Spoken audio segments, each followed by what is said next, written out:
Pessoal, nós estamos chegando então no Mar Morto. E o Mar Morto é um ponto muito interessante, ele é o ponto mais baixo da Terra. E também é uma das regiões, se não a região mais quente da Terra, então está muito calor aqui.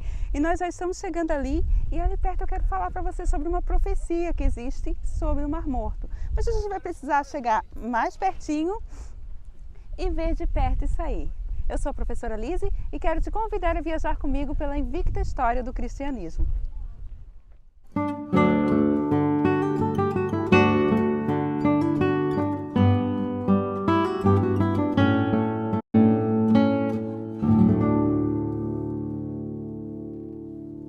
Gente, nós chegamos aqui então no Mar Morto, diante dessa imensidão de água salgada. Olha isso, gente, esse mar que não pode ter vida por causa da quantidade de sal. A água, como eu já vou mostrar para vocês, é branquinha, cristalina, porém ela é densa. Quando você toca assim, parece que está pegando azeite por causa da quantidade de sal. Aqui nós estamos na Jordânia. Aquelas montanhas que você vê ali ao fundo é Israel. Então vejam como os dois países são próximos. Na verdade, nos tempos da Terra Bíblica não existia essa divisão. Esse lugar só passou a ser conhecido como Mar Morto a partir do século II depois de Cristo. Antes disso, ele era conhecido com outros nomes e você vai encontrar na Bíblia outras designações. Por exemplo, Mar Salgado, também Mar de Arabá e também com o nome de Mar Oriental. Estamos agora aqui dentro do Mar Morto. E esse mar, se você olhar a água dele, vamos ver se a gente consegue chegar mais perto aqui, ó. É uma água que parece um óleo, ela não é uma água assim... Ou seja, eu não sei explicar como é que é isso aqui. É uma água meio oleosa, por causa da quantidade de sal que tem aqui.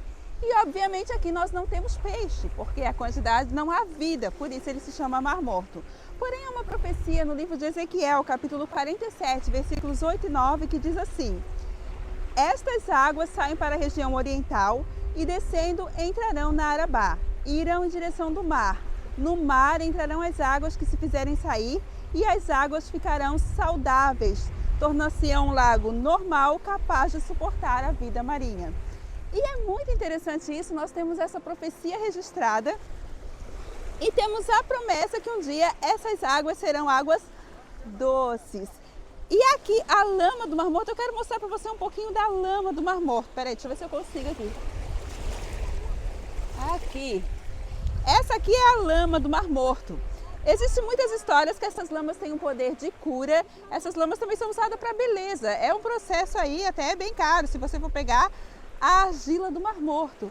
Então, diferente das nossas praias aí no Brasil, o que nós temos por baixo dessas águas é essa argila.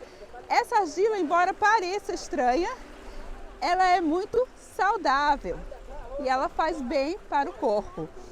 Nos dias de Jesus, com certeza os cristãos primitivos, eles andavam aqui também. O próprio Jesus com certeza deve ter passado nesse Mar Morto e fica aqui como história do tempo e também como uma profecia. Muitos cristãos acreditam que no governo do Messias essas águas serão doces. E nós vamos esperar aí e ver quando acontecerá.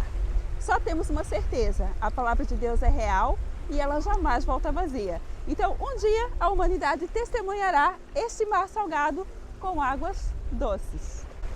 Já existem relatos na Bíblia judaica de pessoas que moravam nas proximidades das cavernas do Mar Morto, desde antes dos judeus chegarem a Canaã. Depois, no tempo do rei Davi, nós vamos ter extensos relatos nessa região. E claro, nos dias de Jesus e no primeiro século, existiam ali os essênios, que são aqueles que conservaram os escritos, esconderam do Império Romano e depois, muitos anos depois, esses escritos foram encontrados em Qumran. Também aqui no Mar Morto, nós vamos lembrar dos achados de Qumran. Na verdade, eles não foram achados desse lado do Mar Morto, eles foram achados daquele lado. E ali à frente já é a nação de Israel. Então, os manuscritos foram achados ali e eles foram preservados, como você já sabe, pelos essênios, aquela comunidade religiosa do primeiro século, que diante da ameaça do Império Romano, guardou seus escritos para serem preservados.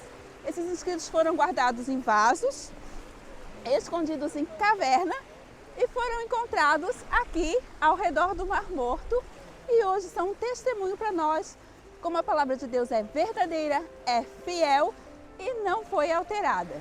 Deus abençoe você, obrigado por vir comigo e vamos desfrutar um pouquinho dessa maravilha na terra.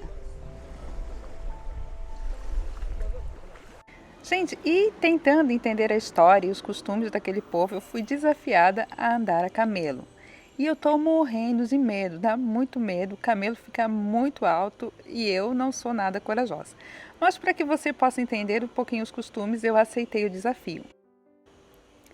E felizmente para nós que gostamos aí da história e de entender os costumes, é possível encontrar na Jordânia pessoas que vivem ainda hoje de uma forma muito parecida àquelas pessoas e que viveram no tempo de Jesus e mesmo nos tempos do rei Davi.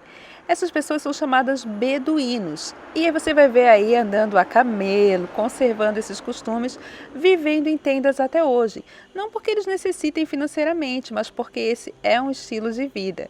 E para nós isso é muito legal porque nos ajuda a entender muitos dos costumes daquela época.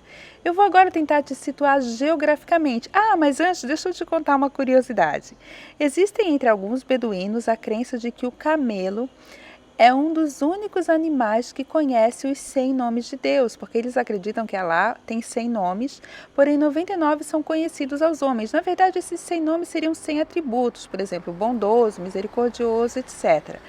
E desses nomes é segredo aos homens, mas o camelo conhece. E esse seria o motivo pelo qual o camelo nunca abaixa sua cabeça.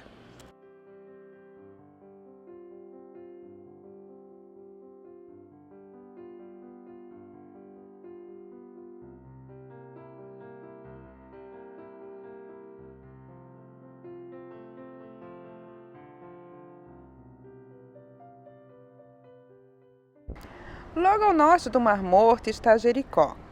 Em algum lugar, talvez nas costas do Sudeste, estariam as cidades mencionadas no Gênesis, que relata terem sido destruídas na época de Abraão. Você lembra de Sodoma e Gomorra?